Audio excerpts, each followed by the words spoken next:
Next reaction जो name reaction की category में है वो 13 नंबर की रिएक्शन है। टॉप 30 रिएक्शंस हम कर रहे हैं। इसमें ये वाली रिएक्शन राइमर टाइमन्स रिएक्शन, जिसे हम आरटी रिएक्शन बोलते हैं। देखिए ये जो रिएक्शन है हमें दो प्रोडक्ट देगी। कौन कौन से? पहला जो प्रोडक्ट है वो देगी हमें ये सैलिसिल एल्डिहाइड,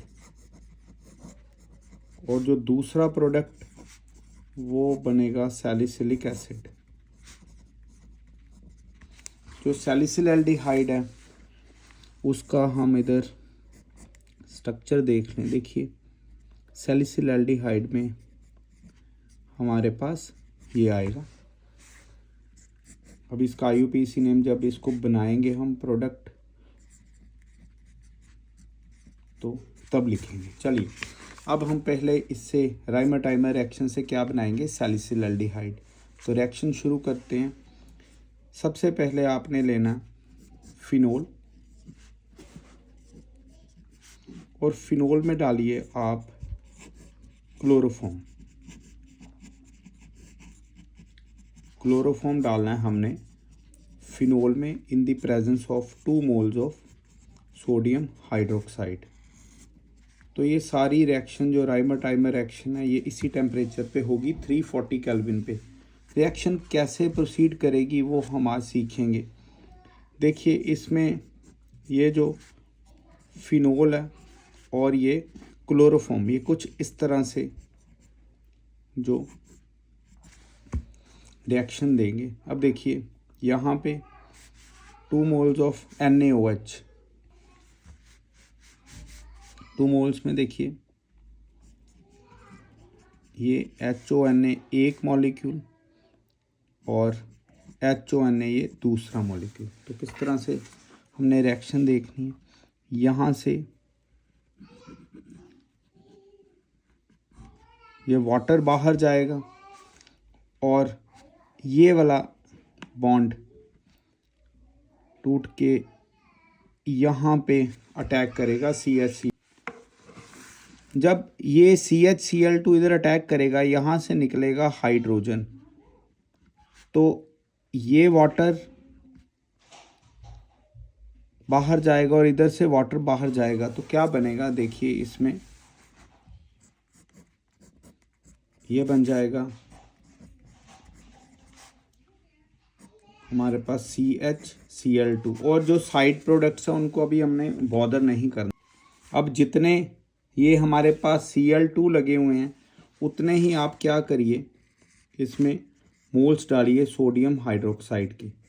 तो ये किस तरह से रिएक्शन प्रोसीड होगी? देखिए हमारे पास ONA और ये CH1Cl और 2Cl, यहाँ से 2NaOH मतलब 1 मोल ऑफ सोडियम हाइड्रोक्साइड, ये दूसरा मोल सोडियम हाइड्रोक्साइड का। तो ये किस तरह से जाएगा? ये NaCl बाहर, तो क्या बना? ये बन जाएगा हमारे पास CH, ये OH ये वाला और OH ये वाला। ये हाईली अनस्टेबल है क्योंकि एक ही कार्बन के ऊपर 2 हाइड्रोक्सल ग्रुप्स लगे हैं। तो आप इसको ऐसे लिख लीजिए। इधर हम क्या देखेंगे, ये देखिए ये हमारे पास हाईली अनस्टेबल है। अनस्टेबल होने के कारण ये क्या करेगा? वाटर को रिलीज़ कर देगा। जब वाटर रिलीज़ हो जाएगा तो क्या बनेगा? ये हमारे पास कुछ इस तरह से इंटरमीडिएट आ जाएगा। अब ये देखिए ये है हमारे पास सोडियम फिनॉक्साइड वाला पोर्शन। तो आपको याद होगा हमने ये वाली रिएक्शन जो करनी है ये जो ड्रास्टिक कंडीशंस में करनी है, जिसे हम बोलते हैं डाउस प्रोसेस, HCl डाइल्यूट करके। तो रिएक्शन किस तरह से प्रोसीड करेंगे, ये देखिए इसमें ये जो सोडियम हमने हाइड्रोक्साइड आया, अगर यहाँ पे बेंजीन होता तो ये यहाँ पे क्या वर्किंग होता, बट यहाँ पे एज ए कैटलिस्ट ये काम करेगा। तो किस तरह से ये रिएक्शन होगी? ये अंडर ड्रास्टिक कंडीशन है, बस HCl डाइल्यूट ही जो है वो रिएक्शन में पार्टिसिपेट करेगा तो ये बाहर चला गया। आपने देखा होगा ये प्रोसेस कौन सी है, ये डाउस प्रोसेस है। This is डाउस process. तो रिएक्शन किस तरह से होगी, ये वाला OH और ये बन गया CHO। अब इसका IUPAC नेम देखें, इन दोनों में से ये सुपीरियर है तो इसको 1 नंबर देंगे, इसको 2। तो इसका जो IUPAC नेम है इट इज़ 2 हाइड्रोक्सी बेंजल्डिहाइड, जिसे हम क्या बोलेंगे, दिस इज सैलिसिल एल्डिहाइड। तो एक रिएक्शन हमने जो राइमर टाइमर रिएक्शन है उसका जो प्रोडक्ट है वो बना लिया। अब दूसरा प्रोडक्ट बनाएंगे इसका सैलिसिलिक एसिड। तो सैलिसिलिक एसिड कैसे बनेगा, ये राइमर टाइमर रिएक्शन का सेकंड पार्ट देखिए। इसमें आपने फिनोल के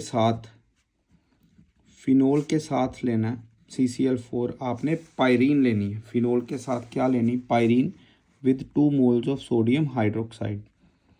इसमें भी 340 केल्विन टेम्परेचर रहेगा। रिएक्शन किस तरह से प्रोसीड करनी है आप देखिए, बनेगा कैसे पहले चेक कर लें। ये आ गया फिनोल और यहाँ पे ये CCl3 और ये Cl, इधर आएगा हमारे पास HONA, इधर भी आएगा 2 मोल्स हैं। तो ये वाला अब गौर करिएगा, यहाँ से ये वाला अटैक करेगा इस जगह पे और इधर से निकलेगा हाइड्रोजन। ये बन गया हमारे पास वाटर और इधर भी क्या बन गया हमारे पास वाटर। तो क्या बनेगा इधर ONA और ये बन गया CCl3। अब ये साइड प्रोडक्ट्स के बारे में ज़्यादा बॉदर नहीं करना। अब यहाँ पे CCl3 मतलब 3 क्लोरो लगे हुए हैं, तो इसमें कितने डालेंगे, जितने Cl उतने ही आपने जो सोडियम हाइड्रोक्साइड डालने हैं। अब हम क्या करेंगे, इसमें आप पहले देख लीजिए पूरा प्रोसीजर, जितने Cl उतने ही सोडियम हाइड्रोक्साइड लगाए। तो ये बन गया H, पहले हम ऐसे लिख लें NaOH एक मॉलिक्यूल, सेकंड मॉलिक्यूल और ये थर्ड मॉलिक्यूल। तो रिएक्शन किस तरह से चलेगी, ये सारे का सारा बाहर एलिमिनेट हो जाएगा। तो अब बन गया जी यहाँ पे ONA और ये बन गया COH, OH और OH। आप देखेंगे 3 हाइड्रोक्सल ग्रुप्स लगे हैं, ये बड़ा हाईली अनस्टेबल है। तो किस तरह से रिएक्शन होगी, इसको दोबारा लिखने लगे फॉर योर कन्वीनियंस। तो यहाँ पे ONA, ये OH और OH, यहाँ पे आप देखेंगे हाईली अनस्टेबल होने के कारण इधर से वाटर निकल जाएगा। कोई भी मॉलिक्यूल आपको शो कर दीजिए वाटर रिमूव करने के लिए। तो ये बन जाएगा हमारे पास, देखिए C⋅OH। इधर गलती नहीं करनी, इधर कई स्टूडेंट्स डाउस प्रोसेस लगा देते हैं, हमने डाउस नहीं लिखानी पहले। अब एक ये जो इम्पॉर्टेंट पार्ट है वो करना है। इसमें दोबारा आप NaOH का एक मॉलिक्यूल डालिए, जिसमें क्या होगा कि ये ONA और ये वाला जो हमारे पास H है ये दोबारा इसके साथ रिएक्शन करेगा और यहाँ से ये वाटर एलिमिनेट करवा देगा। तो क्या बन जाएगा, ये बन जाएगा ONA और CON, ये सॉल्ट बन गया बेंजोइक एसिड का। अब आप इसकी डाउस प्रोसेस करवा सकते हैं। इसमें आप 2HCl डाइल्यूट फॉर्म में डाल दीजिए। तो क्या होगा, पहले आप प्रोसीजर समझ लीजिए। ONA ये और ये सॉल्ट, यहाँ से एक और यहाँ से दूसरा मॉलिक्यूल। तो क्या, ये देखिए ये इस जगह से रिमूव हो जाएंगे। तो हमारे पास जो प्रोडक्ट बन के आएगा वो आएगा ये वाला, दिस इज सैलिसिलिक एसिड, एक minute, this is salicylic acid. और इसका हम IUPAC नेम कैसे करेंगे, ये सुपीरियर है इसलिए इसको 1 2 क्या आएगा इसमें 2 hydroxy benzoic acid, 2 hydroxy benzoic acid. तो कहने का हमारा ये मतलब है कि अगर आपने फिनोल में क्लोरोफॉर्म डाला, सोडियम हाइड्रोक्साइड डाला in the presence of HCl और 340 टेम्परेचर किया, तो जो प्रोडक्ट निकल के आएगा वो आएगा सैलिसिल एल्डिहाइड,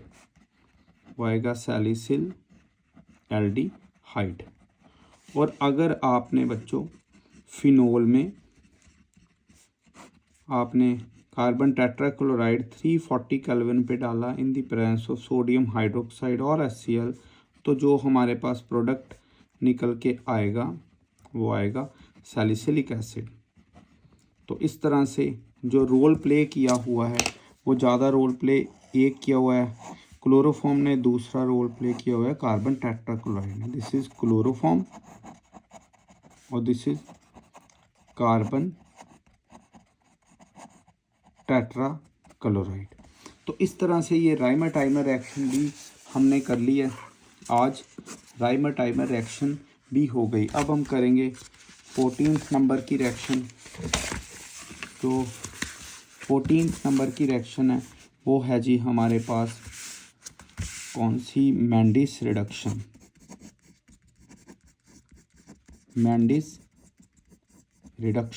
तो मैंडिस रिडक्शन क्या है वो भी हम समझ लें। मैंडिस बहुत ही एक इम्पॉर्टेंट प्रोसेस है। देखिए इसमें जो नाइट्राइल होगा, this is alkyl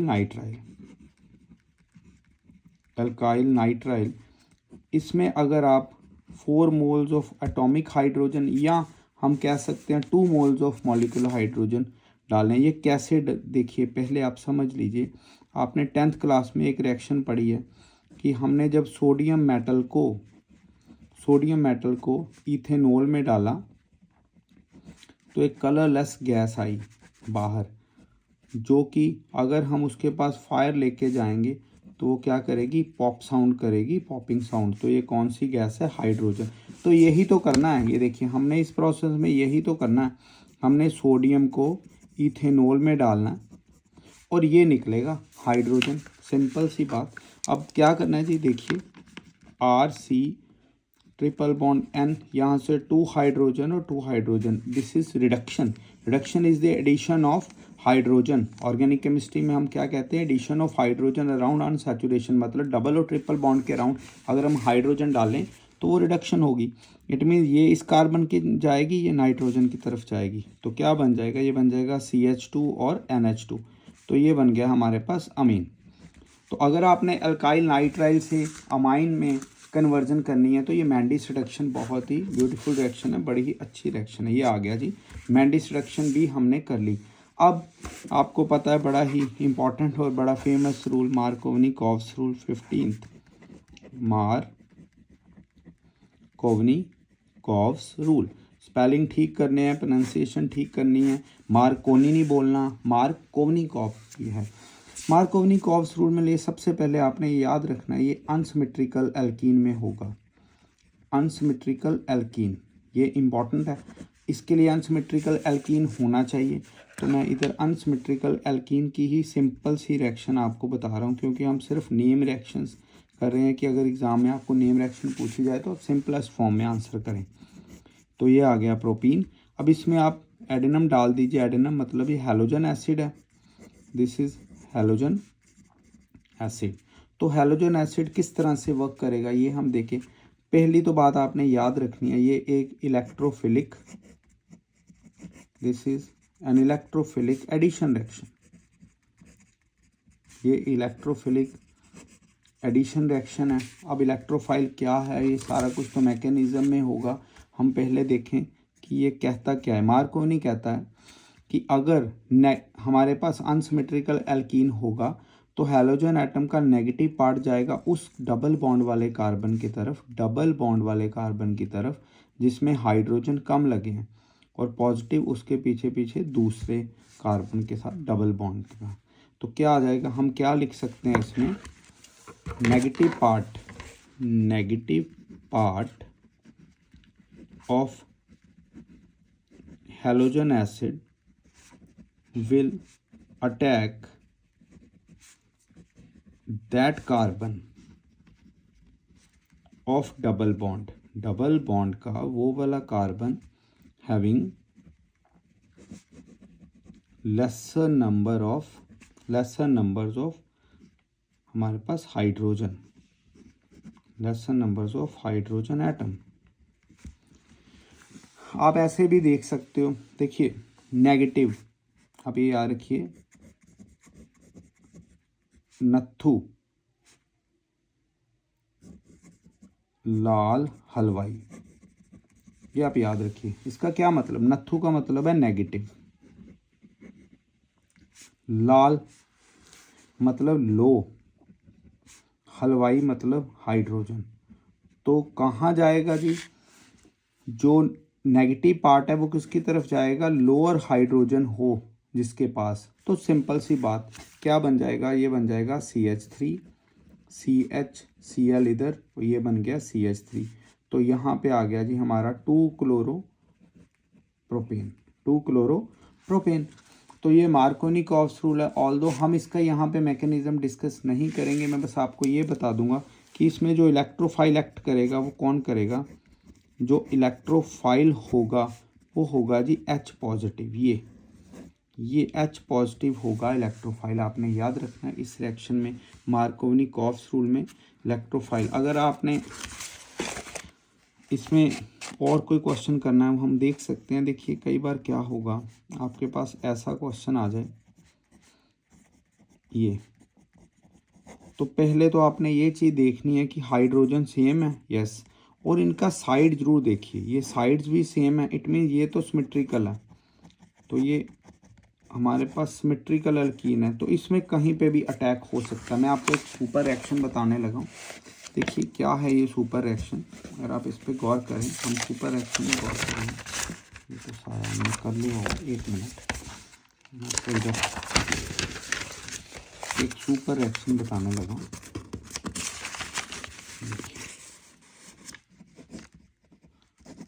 super reaction का मतलब है इम्पॉर्टेंट रिएक्शन, ये कोई नेम रिएक्शन नहीं है कि आप सुपर रिएक्शन जैसे मार्कोनी हम बोले सुपर रिएक्शन, नो। जैसे कि आपके पास ये बड़ी बार आई हुई है प्रीवियस ईयर क्वेश्चंस में, आप देख सकते हैं यहाँ पे लग गया ये और ये आ गया HCl। बात को अच्छी तरह से समझिएगा। देखिए स्टूडेंट्स, यहाँ पे हाइड्रोजन तो सेम है, कई स्टूडेंट्स क्या करते हैं, डबल बॉन्ड वाले कार्बन के साथ हाइड्रोजन देख के इसको डिक्लेयर कर देंगे कि ये सिमेट्रिकल है, बट ऐसा नहीं, हमने साइड प्रोडक्ट्स भी देखने हैं, और सॉरी साइड चेन्स भी देखनी है। तो यहाँ पे मिथाइल है, यहाँ पे फिनाइल है, तो ये दोनों ही आइडेंटिकल है, दोनों ही डिफरेंट है, तो ये क्या होगा, ये होगा unsymmetrical, this is unsymmetrical alkene. तो अनसिमेट्रिकल एल्कीन में आपने ये देखना है कि जिसके साथ, दोबारा रिपीट कर रहा हूँ, जिसके साथ जो हैवियर ग्रुप लगा है, हैवियर ग्रुप ये है एज़ कम्पेयर टू, क्योंकि इसमें 1 कार्बन है, इसमें 6 कार्बन है, तो ये कार्बन जो होगा इसको बोलेंगे हम highly substituted carbon. Highly substituted का मतलब है ये हाइपर कॉन्जुगेशन के विद रिस्पेक्ट टू अपने चलना। तो नेगेटिव कहाँ पे जाएगा, नेगेटिव वहाँ पे जाएगा, यहाँ पे हाईली सब्स्टिट्यूटेड कार्बन है तो हाइड्रोजन इसकी तरफ जाएगा। तो जो प्रोडक्ट बन के आएगा वो आएगा CH3 CH2, ये आएगा CHCl, और ये आ गया हमारे पास प्रोडक्ट। तो किधर जाएगा हाइड्रोजन, यहाँ पे जो हाइड्रोजन उल्टा जाएगा, और जो हमारे पास नेगेटिव पार्ट है वो कहाँ जाएगा, हाईली सब्स्टिट्यूटेड कार्बन की तरफ जाएगा। तो इसका IUPAC नेम भी कर लें, ये आ जाएगा 1 क्लोरो 1 फिनाइल, ये आ गया प्रोपेन। तो इस तरह से आज हमने ये भी एक रिएक्शन देख ली। आपने सिमेट्रिकल अनसिमेट्रिकल किस तरह से देखना है वो भी मैंने बता दिया। ये अनसिमेट्रिकल है, ऐसा कोई केस आ जाएगा तो इसका मतलब ये नहीं कि आपने एंटी मार्कोनी-कॉप्स रूल लगाना है, नो, आपने नेगेटिव उधर लेके जाना है जहाँ पे बड़ा ग्रुप लगा है डबली बॉन्डेड कार्बन के साथ। तो आज हमने कितनी रिएक्शंस कर ली टोटल, हमने अभी तक वीडियोस जो बन रही है वो सेगमेंट्स में बन रही है, तो हमने ये 15 तक रिएक्शन कर लिए मार्कोनी-कॉप्स रूल तक, टोटल 30 रिएक्शंस है। तो आपने हर एक जो रिएक्शन है उसको लिख के देखना है, और आपने इनकी पहचान कर लेनी है कि कैसी क्या रिएक्शन है, बस नाम सुनते ही आपको इसके रीजेंट्स और टेम्परेचर आ जाने चाहिए। तो आज हम इतना ही जो है वो करेंगे। Thank you.